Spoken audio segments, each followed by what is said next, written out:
রাসূলুল্লাহকে জোরে কান সুবহানাল্লাহ। কি সান্ত্বনা দিচ্ছেন স্ত্রী তার স্বামীকে, ইয়া আবুল কাসেম, হে কাসেমের পিতা, আপনি ভয় পাচ্ছেন? দেখতে পাচ্ছি আপনার শরীরের বস্তুগুলো কাঁপতেছে, আপনি কেন ভয় করেন? আপনি তো এতিমদের হক আদায় করেন, বিধবাকে আপনি আশ্রয় দেন, অসহায় দরিদ্র মানুষের কাছে আপনি ছুটে যান। কি সান্ত্বনা স্ত্রী তার স্বামীকে দিচ্ছে।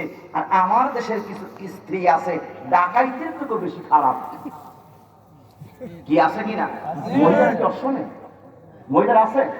আমি শুনছি যে পুরুষের থেকে নাকি মহিলার আছে। কিছু মহিলা আছে কর্কশ, হায় আল্লাহ, তার গলা যেন রাজা হাঁসের থেকেও বেশি মোটা, আছে না? এইগুলো 2020 সালের পরে মুরব্বী চালু হয়েছে। তার মানে হলো 2020 সাল পর্যন্ত, 2000 পর্যন্ত ভালো ছিল, এই 2000 আগ পর্যন্ত ভালো ছিল। 2020 সালে যখন ওই ভারত থেকে যখন চ্যানেলগুলো আমাদের দেশে আসছে, আর ওই কিরম মারার কট করে ঘিসলাই দেখা স্বামীর সাথে কেমনে ঝগড়া করতে হবে এইগুলো শিখছে। ঠিক কিনা? তবে আপনাদের টাঙ্গাইলের মহিলারা ভালো। এই যে মুরব্বী আমার এখানে বসে আছে, জিজ্ঞেস করে দেখেন দাদিরে যে শাড়িটা আইনা দিছে, যে কাপড়টা আইনা দিছে, ওই কাপড়টাই তারা পরছে, কিচ্ছু বলে নাই। আর এখন কয় তোমার চোখ ভালো না, তোমার পছন্দ ভালো না, টাকা আমারে দাও, টাঙ্গাইল মার্কেট থেকে আমি কিনে আনি। কথাটা বাস্তব কিনা? আগে 150 টাকা 5 টাকার কাপড়ে, 10 টাকার 50 টাকা 150 টাকার কাপড়ে পুরা শরীর মা বোনদের ঢাকছে। আর এখন 5000 টাকা দিয়ে কিনলে তারপর শরীর ঢাকে না।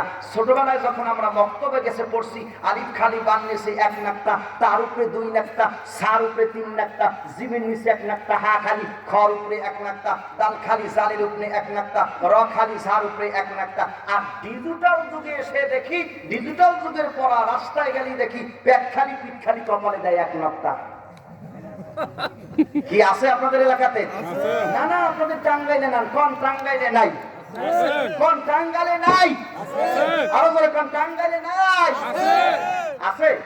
আচ্ছা, কার কার ঘরে আছে একটু হাত দেখান তো। হ্যাঁ, বাসার সরি আছে। চাষাই কইছে আর কি, মুরব্বী কইছে যে বাসার সরে আছে। মুরব্বী বুঝে দিতে কইছেন তো?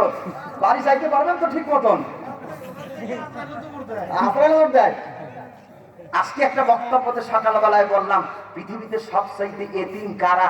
আমি জরিপ করে দেখলাম, বাংলাদেশের জরিপে আমি জরিপ করে দেখলাম, বাবা মা বললে এতিম হয় না। যে ব্যক্তি বউয়ের কাছে অসহায়, ওর মতন এতিম দুনিয়ায় নাই। কি কথা? বাস্তব কিনা? কারেক্ট কথা। আসলে এরকম আছে। হাইরে মহিলাদের কণ্ঠ। মা বোনেরা, আপনাদেরকে বদনাম বলতেছি না, আপনারা হাসতেছেন, মা বোনদেরও কিছু গুণ আছে, এটাও বলবো। পুরুষ ভাই আপনাদেরও কিছু দোষ আছে, আমাদের পুরুষেরও কিছু অবস্থা আছে। কিছু পুরুষ আছে বাজার থেকে আসছে, এই ভাষান্তরে আসার পর দেখছে একটু তরকারি করতে দেরি হয়েছে, মোটা গলায় তুই রানলি না কে, আরে যা থাকে তাই দিন শুরু করে। কি ভাই আছে? হ্যাঁ, এরকম আছে। আর বিশ্বনবীর সুন্নাত হলো হুজুর যখন ঘরে আসতেন বিবিরে দেখে সালাম দিতেন। আর রাসূলুল্লাহ দেখতেন স্ত্রী তরকারি কাটতেছেন, যদি দেখতেন তরকারি কাটতেছেন, হুজুর বলতেন খাদিজা রে, বটিটা আমার কাছে দাও, আমি একটু তোমাকে তরকারি কুটে সাহায্য করি। মা খাদিজা রুটি বানাচ্ছেন, আয়েশা রুটি বানাচ্ছেন, আল্লাহ রাসূল রুটি বেলে বেলে, রুটি সেকে সেকে মা আয়েশা মা খাদিজাকে হুজুর সহযোগিতা করছে। আর আমি হলাম নবজাদা সিরাজউদ্দৌলা, তার মানে আমি কোনো কাম করতে পারবো না। স্বামী স্ত্রীর মহব্বত তো জান্নাতি নিয়ামত। স্বামী স্ত্রীর ভিতরে মহব্বত নাই, আল্লাহ রাসূল বলেন ওই ঘরটা ঘর না, ওটা হলো জাহান্নামের ঘর। কথাটা ঠিক নয় কি? তাহলে মা খাদিজা সান্ত্বনা দিচ্ছেন, ইয়া আবুল কাসেম, হে কাসেমের পিতা, তুমি ভয় পেও না, তুমি এতিমদের হক আদায় করো। সুবহানাল্লাহ বলেন। সুবহানাল্লাহ। সম্মানিত শরীফ, সম্মানিত বন্ধুগণ, লক্ষ্য করেন, মা খাদিজা তো সুন্দর করে সান্ত্বনা দিয়ে বললেন, হে রাসূল, আপনি টেনশন করবেন না, চিন্তা করেন না, নবীজি আপনি এতিম মিসকিনদের হক আদায় করেন, বিধবাদেরকে আপনি আশ্রয় দেন, নবী আপনি গরিবদেরকে সহযোগিতা করেন, নবীজি আপনার ভয় পাওয়ার কোনো কারণ নাই। আল্লাহর নবী মা খাদিজার ঘরের ভিতরে চলে গেলেন। হুজুর বললেন, খাদিজা রে, জাম্মিলুনি আমাকে তুমি একটা কম্বল দিয়ে ঢেকে দাও, আমাকে একটা কম্বল দিয়ে ঢেকে দাও। আল্লাহ নবী যখন কোরআনের এই সূরা আলাকের 5টি আয়াত অবতীর্ণ হলো, প্রথম সবক যখন আল্লাহ নবী পেলেন, হুজুরের শরীরটা ঘামলো, থরথর করে হুজুরের শরীর কাঁপতেছে। বললেন, খাদিজা তাড়াতাড়ি করে তুমি আমাকে একটা কম্বল দিয়ে ঢেকে দাও। মা খাদিজা কম্বল দিয়ে ঢেকে দিলেন। যখন আল্লাহ নবী শুয়ে পড়লেন, তখন কম্বল মোড়া দিয়ে ঘুমাচ্ছেন।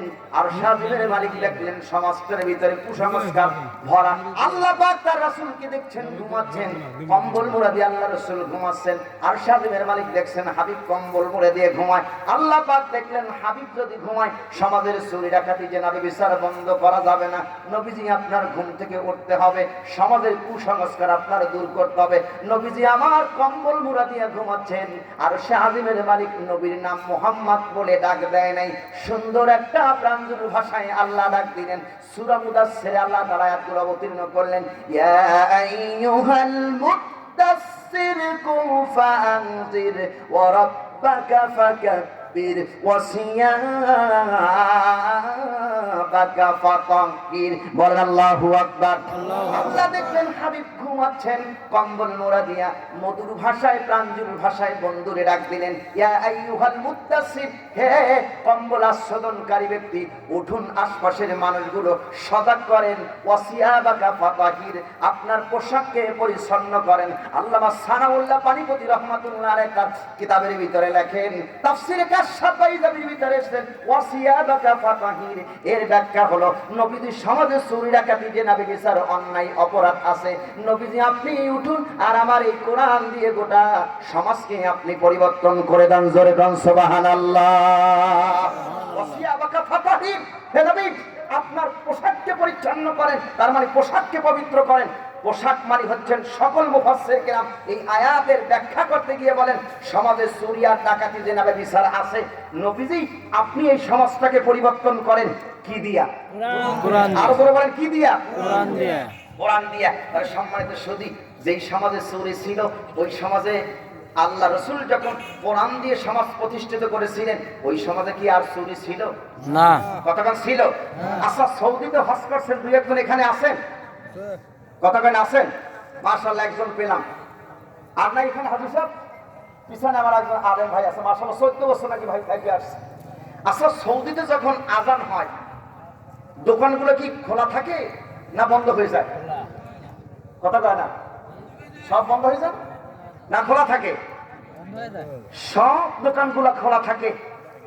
আচ্ছা, ওখান থেকে কি স্বর্ণ চুরি হয়? কথা কয় না? আচ্ছা, আমাদের বাংলাদেশে বাইতুল মুকাররমে স্টেডিয়াম ঘুরলে যত স্বর্ণ পাওয়া না যাবে, সৌদিতে মক্কার হিরামের পাশেই যেই দোকানগুলো আছে, জমজম টাওয়ারে যেই দোকানগুলো আছে, আমাদের বাইতুল মুকাররমে যতগুলো স্বর্ণ না পাওয়া যাবে, একটা দোকানে তার থেকেও বেশি স্বর্ণ পাওয়া যাবে। দোকানের শাটার খোলা, একটা চকিদারও নাই, একটা পুলিশও নাই, একটা পাহারাদারও নাই, সব স্বর্ণ পড়ে আছে, কেউ চুরি করে না। টাকা পয়সা আছে, কেউ চুরি করে না। আপনার মোবাইলটা আপনি অজুখানায় ধুইয়া দেবেন, মাশাআল্লাহ আপনি 3 দিন পরে গেলে ওই অজুখানায় মোবাইল পাবেন। আর আমরা তো মাশাআল্লাহ মসজিদের দান বাক্সা তালা দিয়েও রাখতে পারি না। হ্যাঁ, ওই মুরব্বী কয় জুতাই বলে রাখা যায় না। কি বাস্তব কি না? জুতা রাখা যায় না। আর সৌদিতে চুরি হয় না, কারণ কি? সৌদিতে জানে চোর ধরা পড়বে যখন চোরের ডান হাতটা কেটে দেবে, তখন এই আইন কার? আল্লাহর। কার? আল্লাহ। আল্লাহ কোরআনে কয় চোর যদি পুরুষ হয়, চোর যদি নারী হয়, তার কোন হাত কাটো? কথা কয় না? কোন হাত? ডান হাত। চোর চিন্তা করে ডান হাত কাটা যাবে, তখন সারা জীবন কমলাপুর রেল স্টেশনে ভিক্ষা করে খাওয়া লাগবে। তখন চোর চিন্তা করে ডান হাত কাটা যাবে, যখন মানুষের লজ্জা দিবে। তখন আল্লাহর কসম, এই আইন যদি আমার দেশে কোরআন দিয়ে যদি প্রতিষ্ঠিত হয়ে যেত, একটা চোর ধরা পড়ছে সংসদ ভবনের সামনে, চোরকে হাজির করো, মসজিদের ইমাম সাহেব বিচার করবে। একটা চোরের ডান হাত কেটে দাও, পত্র পত্রিকার সাংবাদিক আসবে, টেলিভিশনের সাংবাদিক আসবে, মিডিয়ায় প্রচার করবে, গ্লোবাল মিডিয়া, প্রিন্টিং মিডিয়া প্রচার করবে, চোর ধরা পড়ছে, ভাষান্তরের সামনে তার হাত কাটা হবে। যত পৃথিবীর লোকেরা দেখবে, সমস্ত চোরেরা চিন্তা করবে, এক চোরের হাত যখন কাটছে, আগামী বছর আমি চুরি করলে আমার হাতও কাটবে। একটা চোরের যদি হাত কাটা যায়, একটা দেখেই সমস্ত চোরগুলো শিক্ষা গ্রহণ করবে। কথা ঠিক কিনা? তবে তবে বিচার তো হয় না চোরের, তাও সঠিক না। তবে বিচার হয় তাল চোর, বেল চোর, গাছের নারকেল চোর, কিন্তু কলমের খোসায় হাজার হাজার হাজার হাজার হাজার টাকা চুরি করে, ওই চোরের বিচার আমরা পাই না। কি কথা বেশি বলে ফেললাম? হ্যাঁ, কথা বলে বেশি বলে ফেললাম। আইন কার? জোরে কার আইন কার? আল্লাহ। কি আলোচনা চলবে?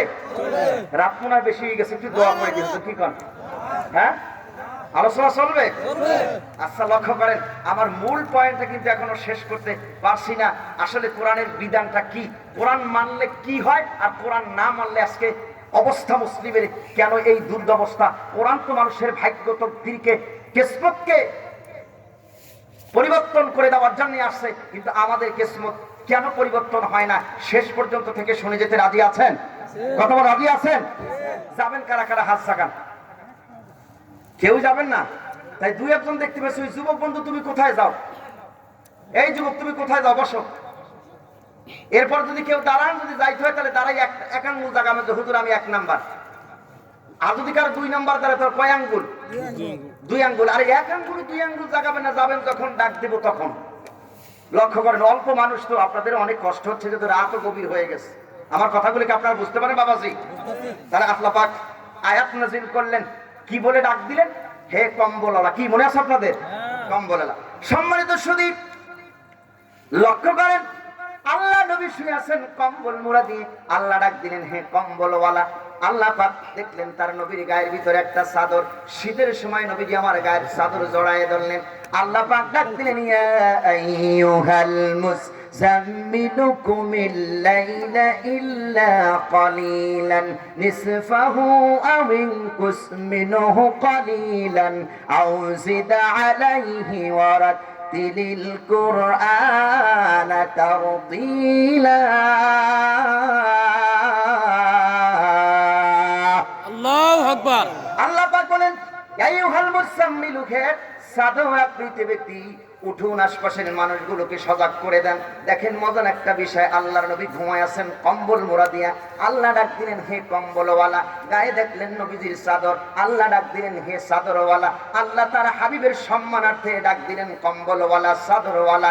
কেন আল্লাহ পাক তার নবীকে চাদরওয়ালা, কম্বলওয়ালা বলে ডাক দিলেন? তাফসীরকার বর্ণনা করেন, আল্লাহ পাক তার হাবিবের নাম ধরে ডাকতে পারতেন, কিন্তু নাম ধরে ডাকেন নাই। আল্লাহ পাক দেখলেন নবীর গায়ে চাদর, সেই জন্য বললেন চাদরওয়ালা। গায়ে দেখলেন কম্বল, সেই জন্য বললেন কম্বলওয়ালা। গোটা পৃথিবীর মানুষদেরকে আল্লাহ পাক সতর্ক দিয়ে বলেন, ইমানদারদেরকে আল্লাহ সতর্কতার দিয়ে সাথে বলেন, হে ইমানদার গণেরা, আমি আল্লাহ নবীকে কম্বলওয়ালা, চাদরওয়ালা বলে ডাক দিছি, সাবধান, আমার নবীকে চাদরওয়ালা, কম্বলওয়ালা বলে ডাক দিও না। এমনকি আমার নবীর নাম ধরে ডাকো না। ইয়া আইয়ুহাল্লাযীনা আমানু লা তারফাউ আসওয়াতাকুম ফাওকা সাওতিন নাবিয়্যি ওয়া লা তাজহারু লাহু বিল কওলি কাযাহরি বা'দুকুম লিবা'দ আন তাহবাতা আমালুকুম ওয়া আনতুম লা তাশউরুন। হে ঈমানদার গণেরা, তোমরা একজন যেমন আরেকজনকে নাম ধরে ডাকো, একজন যেমন আরেকজনের সাথে কথাবার্তা বলতে গিয়ে কণ্ঠস্বর উঁচু করো, সাবধান, আমার নবীর নাম ধরে তোমরা ডেকো না। আমার নবীর কণ্ঠস্বরের উপরে তোমাদের কণ্ঠস্বরটাকে উঁচু করো না। যদি আমার নবীর নাম ধরে ডাকো, কণ্ঠস্বরটাকে যদি তোমরা উঁচু করো, তাহলে আমি আল্লাহ তোমাদের আমলগুলোকে বিনষ্ট করে দেব। বন্ধুগণ, একটু হাদিসের ভিতরে আমি ঢুকি। বনু তামিম গোত্রের লোক আসলেন আল্লাহ নবীকে দেখা করার জন্য। আল্লাহ রসুলের রওজা মোবারক যেখানে, এইটাই ছিল উম্মুল মুমিনিন আয়েশা সিদ্দিকা রাদিয়াল্লাহু তাআলা আনহার ঘর। সেখানে আমার নবী শুয়ে আছেন, ওই ঘরটাই হলো মা আয়েশা রাদিয়াল্লাহু তাআলা আনহার ঘর। ওইটা হলো মা আয়েশার হুজরা। হুজরা মানে হলো কামারা, ছোট্ট একটু সামনে বারান্দা থাকে, ওটার নাম হলো হুজরা। আল্লাহ নবী হুজরার ভিতরে আরাম ফরমাচ্ছেন। মা আয়েশা সিদ্দিকা রাদিয়াল্লাহু তাআলা আনহার ঘরটা আমার আল্লাহ এত সুন্দর পছন্দ করলেন, এই জন্য আম্মাজান আয়েশার ঘরটা যে হুজরা, এই জন্য আল্লাহ তাআলা কোরআন শরীফে একটা সূরা নাযিল করলেন। সূরার নাম হলো সূরাতুল হুজুরাত। এই সূরা হুজরাত আল্লাহ নাযিল করলেন। এই সূরা হুজরাতের ভিতর আল্লাহ তাআলা বলেন, সাবধান দুনিয়ার মানুষেরা, আমার নবীর তোরা নাম ধরে ডাকো না। বনু তামিম গোত্রের লোক আসলেন আল্লাহ নবীকে দেখার জন্য। আল্লাহ রাসূল আসরের নামাজ অথবা যোহরের নামাজ পড়ে মা আয়েশার ঘরের ভিতরে শুয়ে আছেন। বনু তামিম গোত্রের লোক এসে বললেন, হে মুহাম্মদ তুমি বের হও, হে মুহাম্মদ তুমি বের হও, হে মুহাম্মদ তুমি বের হও। আর আল্লাহর নবী আরাম করতেছিলেন, আর আল্লাহ রাসূলকে ওরা বাহির থেকে ডাকতেছিলেন, হুজরার বাহির থেকে ডাকতেছেন, ইয়া মুহাম্মদ আনতা উখরিজ, হে মুহাম্মদ তুমি বেরিয়ে আসো, হে মুহাম্মদ তুমি বেরিয়ে আসো। এইভাবে করে আল্লাহ রাসূলকে যখন ডাকলেন হুজুরের ঘুমটা ভেঙে গেল। ঘুম ভাঙার সাথে সাথে আল্লাহ পাক আসমান থেকে জিবরাইলের মাধ্যমে আয়াত নাযিল করলেন, ওয়ালাউ আন্নাহুম সাবারু হাত্তা তাখরুজা ইলাইহিম লাকানা খায়রাল লাহুম।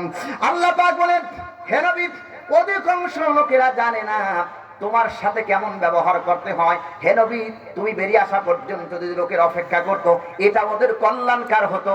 ওয়ালাকিন্না আকসারান নাসি লা ইয়ালামুন, অধিকাংশ মানুষেরা জানে না আল্লাহর নবী মুহাম্মদ রাসূলুল্লাহর সাথে কেমন ব্যবহার করতে হয়। সম্মানিত সুধী, লক্ষ্য করেন, আল্লাহ পাক তার রাসূলকে দেখলেন গায়ে চাদর আর দেখলেন কম্বল, চাদরওয়ালা কম্বলওয়ালা বলে ডাক দিলেন। আর গোটা পৃথিবীর মানুষদেরকে সম্বোধন করে বললেন, সাবধান, আমার নবীকে তোরা নাম ধরে ডেকো না, কারণ নবীর সম্মান দিয়েছে কে? আরো ধরে বলেন, কে দিয়েছেন? আল্লাহ। আল্লাহ দিয়েছেন। আজকে আমাদের দেশে নবীকে নিয়ে অনেকেই কটূক্তি করে, নবীকে নিয়ে ব্যঙ্গচিত্র আঁকন করে, নবীকে অপমান করে। আমরা মুসলমানদের অন্তঃকরণের ভিতরে কারো কষ্ট লাগে না, কিন্তু অন্য জায়গায় যদি কোনো কিছু হয় জীবন দিয়া দেয়। কি কথা বুঝেন আপনারা? সর্বকালের সর্বযুগের সর্বশ্রেষ্ঠ মহামানব বিশ্বনবী মুহাম্মদুর রাসূলুল্লাহ সাল্লাল্লাহু আলাইহি সাল্লাম, যিনি আমাদের শাফায়াতকারী, সুতরাং সেই নবীকে নিয়ে যদি কেউ ব্যঙ্গচিত্র করে, আমার বিশ্বনবীকে নিয়ে যদি কটূক্তি করে, আমরা মুসলিম হিসাবে কে কোন দলের, কে কোন নেতানেত্রী, কে কোন মানুষ, আমরা সেটা মানি না। আমরা মুসলিম হিসাবে তার জন্য আমরা প্রতিহত করবো, জিহাদ করবো। কথা ঠিক কিনা? সম্মানিত সুধী, আল্লাহ পাক তার হাবিবের কাছে ৯৬ নম্বর সূরার কয়টা আয়াত নাযিল করলেন? ৫টা। জোরে বলেন, কয়টা? ৫টা। ৫টা আয়াত নাযিল করলেন। আল্লাহ পাক বললেন, হাবিব ওঠেন, আশপাশের মানুষগুলোকে সজাগ করে দেন, আর এই কোরআনের দাওয়াত আপনি দিতে থাকেন।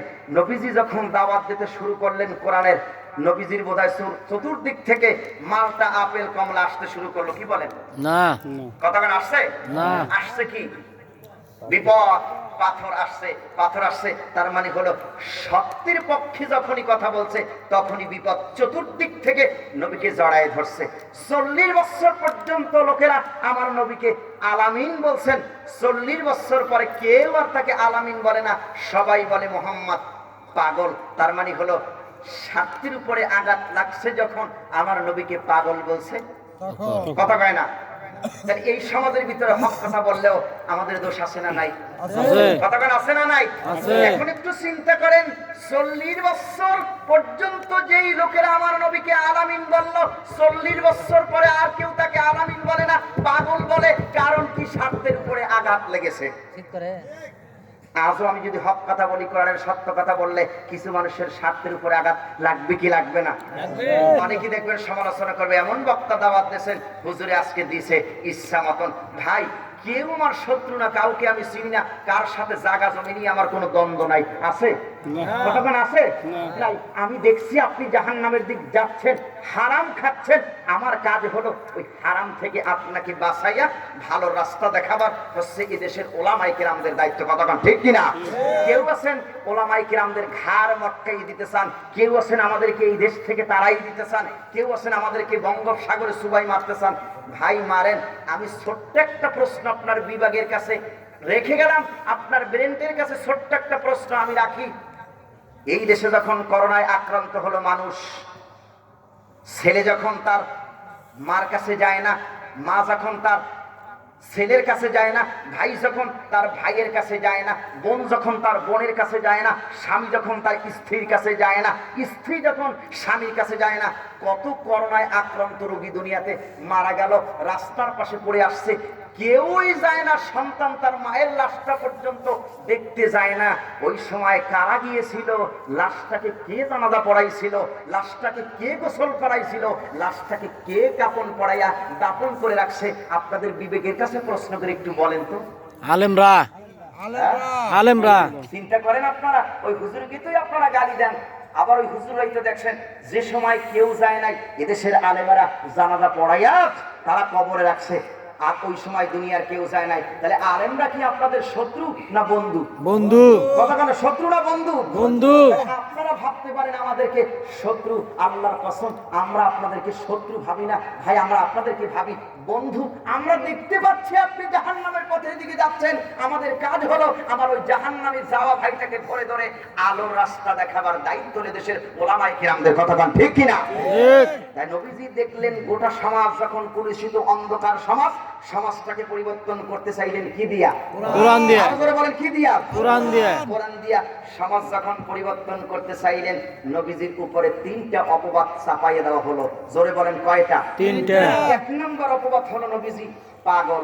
জোরে বলেন কি? পাগল। আচ্ছা আপনারা বলেন নবী কি পাগল ছিল? না।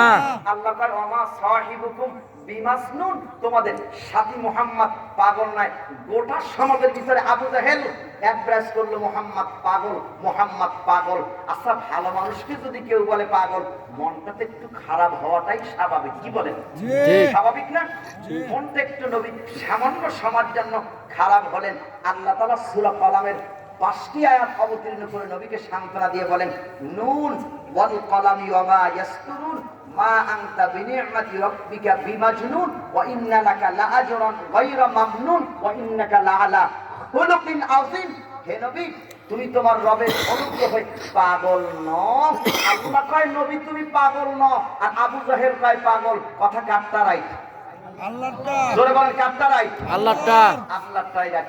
শুধু আবু জাহেল পাগল বলে নাই, এই কোরআন না শোনার জন্যই 144 জারি করেছিলেন সর্বপ্রথম আবু জাহেল।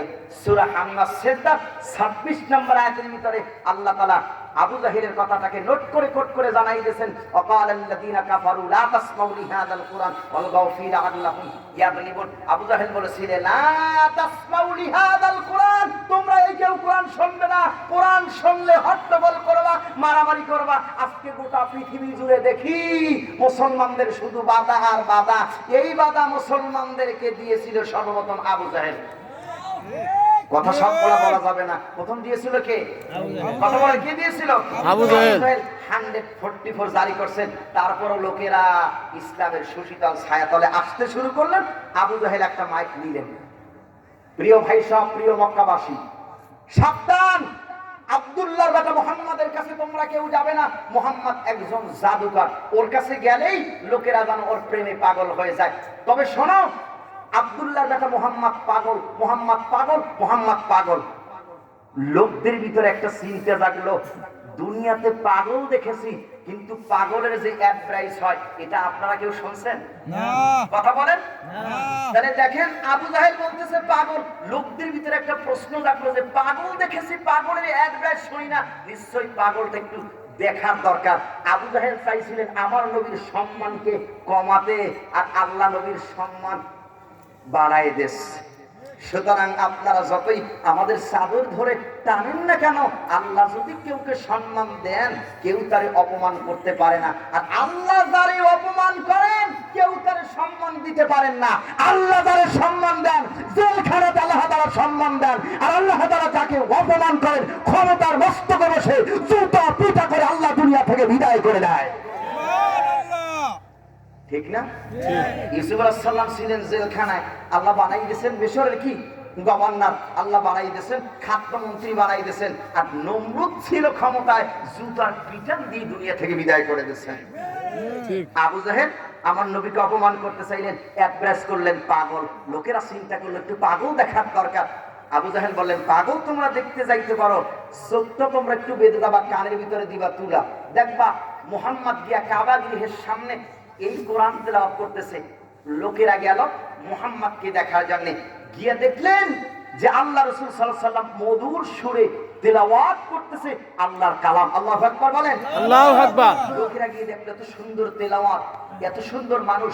লোকরা বলতে শুরু করলেন পৃথিবীতে পাগল দেখেছি, পাগলের মাথায় থাকে জট আর পরনে থাকে সালার জট। কিন্তু এই লোকটার জট নাই, নিশ্চয়ই খামোখা আবু জাহেল অ্যাডভাইস করছে। মুহাম্মাদের তেলাওয়াত শুনে লোকেরা পাগল হয়ে গেল, ইসলামের সুশীতল ছায়া তলে কালেমা পড়ে মুসলমান হয়ে গেল। সুবহানাল্লাহ। আর আস্তে করে আল্লাহু আকবার। আল্লাহু আকবার। আবু জাহেল অপপ্রচার করে নবীর এতে লাভ হয়েছে না লস হয়েছে? লাভ হয়েছে। কথা বলেন। লাভ হয়েছে। আজকে আমরা পৃথিবীতে দেখি অপপ্রচার করেন, আলহামদুলিল্লাহ। অপপ্রচার করলে তা আমাদের কিছু আসে যায় না, মুসলমানদের বিজয় একদিন হবেই হবে ইনশাআল্লাহ। কথা বলেন ঠিক কিনা? ঠিক। সম্মানিত সুধী, দ্বিতীয় অপবাদ নবীর উপর চাপাই দিলেন। নবী হচ্ছেন বাতার। বাতার শব্দের অর্থ হচ্ছেন শিকাট কাটা, নির্বংশ। আল্লাহ পাক হুজুরকে 4টা পুত্র সন্তান দিয়েছিলেন। জোরে বলেন কয়টা? 4টা। আরো জোরে কয়টা? 4টা। এক নম্বরে হলো তায়েব, কাসেম, ইব্রাহিম। কয়টা? 4টা। সম্মানিত সুধী, লক্ষ্য করেন, আল্লাহ পাক হুজুরকে 4টা পুত্র সন্তান দিয়েছিলেন, তায়েব, কাসেম, ইব্রাহিম। আল্লাহ পাক এক এক করে হুজুরের 4টা পুত্র সন্তান সব নিয়ে গেলেন। হুজুরের একটা ছেলে সন্তানও দুনিয়ায় বেঁচে নাই। হুজুরের কন্যা সন্তানগুলো আল্লাহ বাঁচায় রাখলেন। হুজুরের পুত্র ছেলেগুলো মরে গেলেন যখন আবু জাহেল সমাজের ভিতরে বলতে শুরু করলেন, তখন কাফেররা আল্লাহর নবীকে কষ্ট দেওয়ার জন্য এই কথা বলতেন, ইয়া মুহাম্মদ আনতা বাতার, ইয়া মুহাম্মদ আনতা বাতার, ইয়া মুহাম্মদ আনতা বাতার। বাতার শব্দের অর্থ হচ্ছে শিকাট কাটা, নির্বংশ বলে গালি দিতে শুরু করলেন। আর সাদিমের মালিক বলেন, মা কানা মুহাম্মাদুন আবা আহাদিম মির রিজালিকুম ওয়ালাকিন রাসূলুল্লাহি ওয়া খাতামান নাবিয়্যিন ওয়া কানা আল্লাহু বিকুল্লি শাইইন আলিমা। বলেন আল্লাহু আকবার। আল্লাহ পাক বলেন, মুহাম্মদ সাল্লাল্লাহু আলাইহি সাল্লাম কোন পুরুষের পিতা নাম, তার মানে এখানে কোন কন্যার কথা বলেন নাই। আল্লাহ পাক কেন হুজুরের পুত্র সন্তানগুলো নিয়ে গেলেন, কন্যা সন্তানগুলো আল্লাহ কেন বাঁচায় রাখলেন? আল্লাহ পাক বলে, ওয়া খাতামান নাবিয়্যিন, আমার নবী হচ্ছেন শেষ নবী, আমার নবীর পরে আর কোন নবী আসবে না। বাস্তব উদাহরণ সামনে আমি আপনাদের তুলে ধরি। হযরত ইব্রাহিম আলাইহিস সালাম ছিলেন নবী, আর ইব্রাহিম আলাইহিস সালামের পুত্র হযরত ইসমাঈল আলাইহিস সালাম ছিলেন নবী। ইসমাঈল আলাইহিস সালামের পুত্র হযরত ইসহাক আলাইহিস সালাম ছিলেন নবী। ইসহাক আলাইহিস সালামের পুত্র হযরত ইয়াকুব আলাইহিস সালাম ছিলেন নবী। ইয়াকুব আলাইহিস সালামের পুত্র হযরত ইউসুফ আলাইহিস সালাম ছিলেন নবী। তাহলে নবীর পুত্র নবী, নবীর পুত্র নবী, নবীর পুত্র নবী, নবীর পুত্র নবী। যেমন আমাদের দেশে চরমনায়ের পিসাব মরে যাওয়ার পর তার ছেলে কিন্তু পীর হয়েছে, তিনি ইন্তেকাল করার পর তার সন্তান কিন্তু বন্ধুগণ পীর হয়েছে। শর্ষিনার পিসাব মরে যাওয়ার পর তার সন্তান পীর হয়েছে, তিনি ইন্তেকাল করার পর বর্তমান গদিনিশি পীর, তিনি ইন্তেকাল করার পর তার ছেলে কিন্তু পীর হবে। পীরের ছেলে পীর, পীরের ছেলে পীর, পীরের ছেলে পীর, নবীর ছেলে নবী, নবীর ছেলে নবী, নবীর ছেলে নবী। আর আল্লাহ পাক বলেন, খাতামান নাবিয়্যিন, আমার নবী হলো শেষ নবী। আল্লাহ যদি হুজুরের একটা পুত্র সন্তান বাঁচায় রাখতো, একটা ছেলে সন্তান যদি আল্লাহ বাঁচায় রাখতেন, তামাম পৃথিবীর লোকেরা ধরে নিত নবীর পুত্র একজন নবী। সেই জন্য আল্লাহ পাক নবীর পুত্র সন্তানগুলো নিয়ে গেলেন, কন্যা সন্তানগুলো বাঁচায় রাখলেন, কন্যা সন্তানগুলো বাঁচায় রাখলেন। হুজুরের পুত্র সন্তান নিয়ে যাওয়ার পর লোকেরা বললেন, মুহাম্মদ লেজ কাটা, শিকার কাটা, নির্বংশ বলে গালি দিতে শুরু করলেন। আর শাহজিমের মালিক বরদাস্ত করতে পারলেন না। আসমান থেকে সোনালী আয়াত আল্লাহ তাআলা নাযিল করলেন, ইন্না আ'তাইনাকাল কাউসার ফাসাল্লি লিরাব্বিকা ওয়ানহার ইন্না শানিয়াকা হুয়াল আবতার। বলেন, ইন্না আ'তাইনাকাল কাউসার ফাসাল্লি লিরাব্বিকা ওয়ানহার ইন্না শানিয়াকা হুয়াল আবতার। ওরা যখন বললেন শিকার কাটা, লেজ কাটা, আল্লাহ সান্ত্বনা দিয়ে বলেন, ইন্না আ'তাইনাকাল কাউসার, নিশ্চয় নবী আমি আপনাকে কাউসার দান করেছি। ফাসাল্লি লিরাব্বিকা ওয়ানহার, হে নবী আপনি আপনার রবের সন্তুষ্টির জন্য নামাজ পড়েন, কুরবানি করেন। ইন্না শানিয়াকা হুয়াল আবতার, নিশ্চয় আপনার শত্রু শিকার কাটা। ওরা যখন নবীকে শিকার কাটা বললেন, আর আমার নবী আল্লাহ পাক আমার নবীকে কাউসার দিয়ে সান্ত্বনা দিয়ে জানায় দেন, নবী আমি তো আপনাকে কাউসার দিয়েছি, আপনার তো কষ্ট পাওয়ার কোনো কথা নাই। জোরে কোন সুবহানাল্লাহ। ওরা বললেন শিকার কাটা, লেজ কাটা, তার মানে নবীর পুত্র সন্তান নিয়ে যাওয়ার পরে বললেন শিকার কাটা। নবীর কষ্ট লাগার কথা না? কথা বলেন, কষ্ট না? কষ্ট লাগার কথা। যখন কষ্ট নবীজি পাচ্ছিলেন, আল্লাহ সান্ত্বনা দিয়ে বলেন, ইন্না আ'তাইনাকাল কাউসার, নিশ্চয়ই নবী আমি আপনাকে কাউসার দান করছি। তবে নবী শর্ত লাগাইছি 2টা। জোরে বলেন